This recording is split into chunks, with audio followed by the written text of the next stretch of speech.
Hello everyone, today we are going to discuss about insensitive nuclei enhanced by polarization transfer inept। तो इसके नाम में है insensitive nuclei, मतलब कि जो जिनकी लो अबेंडेंस है उनके बारे में कुछ डिस्कस होने वाला है इसमें। ठीक है, so let's see one by one. So first of all ये क्या है, 2D NMR pulse sequence technique है जिसके अंदर हम एनहेंस करेंगे सिग्नल्स की इंटेंसिटी को। सिग्नल्स की इंटेंसिटी को हम एनहेंस करने वाले हैं जो इनसेंसिटिव न्यूक्लियाई हैं। और इनसेंसिटिव न्यूक्लियाई कौन सी हैं? 13 कार्बन, 15 नाइट्रोजन, 29 सिलिकॉन। अगर हम इनको क्या करें, ट्रांसफरिंग पोलराइजेशन अगर हम इनको दें तो ये किससे देंगे? और वो चीज़ सेंसिटिव न्यूक्लियाई हैं जो हमारे 1H हाइड्रोजन। हमें पता है कुछ न्यूक्लियस क्या होते हैं, स्ट्रॉन्ग होते हैं। ठीक है, जैसे 1H हाइड्रोजन है, उसकी स्ट्रॉन्ग पीक हमें दिखेगी। ठीक है, और कुछ न्यूक्लियस होते हैं जो स्टिफ भी होते हैं क्योंकि हमें एकदम से पीक दिख जाती है, स्ट्रॉन्ग पीक। और फिर आते हैं जिनकी अबंडेंस बहुत कम है नेचर के अंदर, क्या होते हैं वो? Insensitive nuclei. अगर हम स्पेक्ट्रम ड्रॉ करें तो वो हमें दिखेंगी ही नहीं, है ना। तो हमें उनको, ताकि वो स्पेक्ट्रम में दिख जाएं, उसके लिए हमें क्या करना पड़ेगा? Polarisation transfer. अब देखो इसमें हेल्प कौन करने वाला है? जो स्ट्रॉन्ग है, जो ऑलरेडी स्ट्रॉन्ग पोजीशन में है वही इंसान हमारी हेल्प कर सकता है। ठीक है, तो अब हम क्या करेंगे, जो 1H हाइड्रोजन है या कोई भी स्ट्रॉन्ग सेंसिटिव न्यूक्लियाई है, हम उससे कुछ ट्रांसफ़र, मतलब कि पोलराइजेशन ट्रांसफ़र को आप ऐसे समझो कि हम उससे कुछ थोड़ी सेंसिटिविटी बोरो कर रहे हैं, हम उधार ले रहे हैं ताकि हम दिख सके स्पेक्ट्रम के अंदर। ठीक है, जो वीक न्यूक्लियाई है वो क्या करेगा, स्ट्रॉन्ग न्यूक्लियाई से कुछ सेंसिटिविटी बोरो कर लेगा और क्या हो जाएगा, स्पेक्ट्रम में विजिबल हो जाएगा। ठीक है, बूस्ट हो जाएगा वो। आई होप आपको मेरी बात समझ आई होगी कि क्या करना है। इन जो सेंसिटिव न्यूक्लियाई है उससे हमें बोरो करनी है कुछ सेंसिटिविटी इनसेंसिटिव न्यूक्लियाई के लिए ताकि वो स्पेक्ट्रम में दिख सकें। तो अब हम देखते हैं इसका प्रिंसिपल भी वही बात बोल रहा है जो मैंने आपको अभी बताई। कुछ न्यूक्लियाई क्या होते हैं जिनकी नेचर में जो अबेंडेंस है वो बहुत कम है, मतलब वो ना के बराबर है। ठीक है, मतलब ऐसा है, या बिल्कुल लो अमाउंट में है, उनकी लो सेंसिटिविटी है NMR के अंदर, वो दिखते नहीं हैं हमें स्पेक्ट्रम के अंदर। तो इनेप्टिक ऐसी टेक्निक है जिसका यूज़ करके हम कुछ सेंसिटिविटी दिखा सकते हैं उन इनसेंसिटिव न्यूक्लियाई की। मतलब हमारा 13 कार्बन है, वो इनसेंसिटिव है, उसका स्पेक्ट्रम हमें दिखे तो हम क्या करेंगे, पोलराइजेशन ट्रांसफ़र करवाएंगे किसी स्ट्रॉन्ग न्यूक्लियाई से। ठीक है, जिसका ऑलरेडी स्ट्रॉन्ग क्या है, पीक है, जो हमें दिख रहा है स्पेक्ट्रम के अंदर।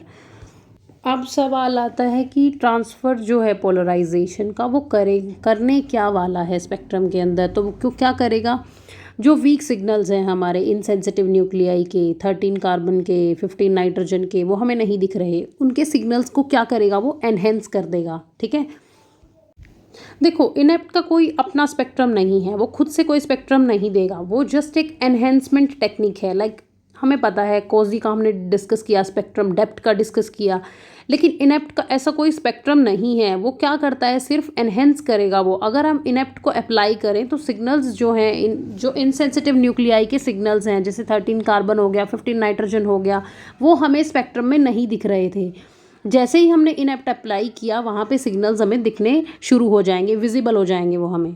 इससे हमें क्या पता चला है कि कौन सा न्यूक्लियाई प्रेजेंट है स्पेक्ट्रम के अंदर, स्पेक्ट्रम से हम डिटेक्ट कर सकते हैं। ठीक है, अगर हम 13 कार्बन का परफॉर्म कर रहे हैं, ठीक है, और इनेप्ट हमने अप्लाई नहीं किया वहाँ पे, इस टेक्निक को इस्तेमाल ही नहीं किया, तो क्या है, सिग्नल्स बहुत वीक हैं, हमें वो मतलब विजिबल नहीं है या हमें प्रॉपर वैल्यू नहीं मिल रही, हम एग्जैक्टली अप्रोप्रिएट अमाउंट में हम उसे डिटेक्ट नहीं कर पा रहे। तो अगर हम इनेप्ट को अप्लाई कर दें वहाँ पे, तो जो वो कार्बन सिग्नल्स हमें जो नहीं दिख रहे थे वो काफ़ी स्ट्रॉन्गली दिखेंगे हमें, मतलब इतना हो जाएगा कि हम उसे डिटेक्ट कर पाएँ। ठीक है, हमें वैल्यू मिल जाए उसकी।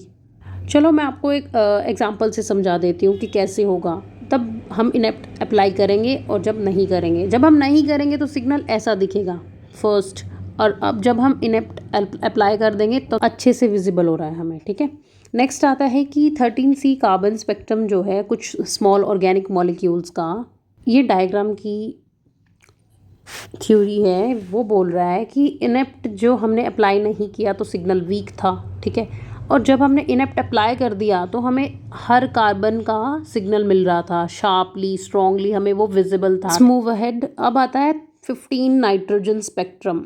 प्रोटीन्स और पेप्टाइड्स के अंदर प्रेजेंट होता है, हमें पता है। विदाउट इनेप्ट अगर हम देखें तो फ्लैट दिख रहा है हमें, बिल्कुल से दिख ही नहीं रहा वो, ठीक है, वो बहुत इनसेंसिटिव है। लेकिन जैसे ही हमने इनेप्ट अप्लाई किया तो क्लियर नाइट्रोजन के पीक्स हमें अपीयर हो जाएंगे। किसके अंदर? जो नाइट्रोजन प्रोटीन्स और पेप्टाइड्स के अंदर होता है उसका स्पेक्ट्रम ड्रॉ किया होगा, उसमें नहीं दिख रहे होंगे, तो वो बहुत सेंसिटिव है, हमें पता है, ठीक है। और जैसे ही हमने इनेप्ट अप्लाई किया तो सिग्नल्स क्या हो गए? विजिबल हो गए। देखो जो इनेप्ट है वो रिलाय करता है जे कपलिंग पे। जे कपलिंग हमने पिछले लेक्चर्स में स्टडी किया था। जे कपलिंग होती है दो न्यूक्लियर स्पिन्स के बीच का डिफरेंस, ठीक है। हार्ट्स में मेजर करते हैं इसको। भूल गए आप लोग लेक्चर्स नहीं देख रहे हो, ठीक है। पिछले लेक्चर्स को देखो तब आपको ये चीज़ें समझ आएंगी। इनेप्ट क्या करता है? एनहेंस करता है सिग्नल्स को जो कि स्टिल अपीयर हो जाएंगे हमें, डबलेट ट्रिपलेट, ठीक है। ये जो स्प्लिटिंग है वो डिपेंड किस पे करती है कि कपलिंग कितने इनसेंसिटिव न्यूक्लियाई के बीच में है, ठीक है, कौन से इनसेंसिटिव न्यूक्लियाई के बीच में है, ठीक है। तो जो इसके मेन फीचर्स क्या रहेंगे? रिलाय करेगा ये जे कपलिंग बिटवीन न्यूक्लियाई किस किस के बीच में है। Work best with the relaxation time T1 and T2 are favourable.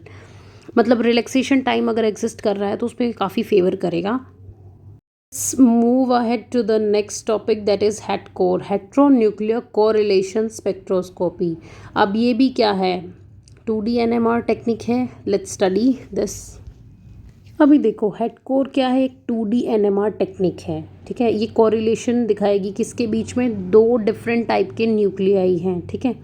वो दो डिफरेंट जो न्यूक्लियाई हैं वो कौन से हो सकते हैं? 1H हाइड्रोजन हो सकता है, 13 कार्बन, समटाइम्स 1H हाइड्रोजन होगा, और क्या होगा? 15 नाइट्रोजन हो सकता है। मतलब कि डिफरेंट न्यूक्लियाई के बीच में कोरिलेशन हमें दिखेगा इस टेक्निक के अंदर। तो नेक्स्ट देखते हैं हम प्रिंसिपल। देखो ये भी रिलाय करेगा जे कपलिंग पे between a proton and a heteronucleus. हमें पता है जे कपलिंग क्या है? दो न्यूक्लियर स्पिन के बीच का डिफरेंस, ठीक है। अब ये 2D स्पेक्ट्रम है तो इसमें क्या होगा? अगर एक एक्सिस H हाइड्रोजन शिफ्ट दिखा रही है तो दूसरी क्या दिखाएगी? हेट्रोन्यूक्लियर केमिकल शिफ्ट दिखाएगी, ठीक है। NMR में हमें केमिकल शिफ्ट दिखते हैं, ठीक है। एक एक्सिस पे क्या हो गया? 1H हाइड्रोजन, और दूसरी एक्सिस पे क्या दिखेगा हमें? 13 कार्बन। मतलब ये चेंज भी हो सकता है, ऐसा कोई फिक्स नहीं है कि भाई हमें 13 कार्बन ही लेना है, ठीक है। अब हम देखते हैं कि पीक्स कैसे दिखेंगी हमें। देखो इसने बोला है कि क्रॉस पीक हमें अपीयर होगी जब कोई प्रोटॉन डायरेक्टली किसी के साथ कपल्ड हो जाएगा टू अ कार्बन और अ नाइट्रोजन, ठीक है। क्रॉस पीक हमें कब दिखेगी? जब कोई प्रोटॉन डायरेक्टली किसी के साथ कपल्ड हो जाएगा, बॉन्ड फॉर्म कर लेगा, ठीक है, कार्बन या नाइट्रोजन के साथ। अब देखते हैं कि स्पेक्ट्रम का स्केच। जो डायगनल है वो प्रेजेंट नहीं है इसके अंदर। जैसे कोजी में हमें क्रॉस पीक भी मिल रही थी, डायगनल भी मिल रही थी, यहाँ पे हमें सिर्फ क्रॉस पीक दिखेंगी, डायगनल पीक नहीं दिखेंगी। तो क्रॉस पीक्स हमें क्या बताती हैं कि प्रोटॉन अटैच है टू विच कार्बन, वो किस कार्बन के साथ अटैच है या किस दूसरे न्यूक्लियाई के साथ अटैच्ड है, ठीक है। अगर हम इथेनॉल का एग्जांपल लें, CH3 CH2OH hate core spectrum के अंदर, तो क्रॉस पीक हमें दिख रही हैं between CH3 proton and it's carbon, ठीक है।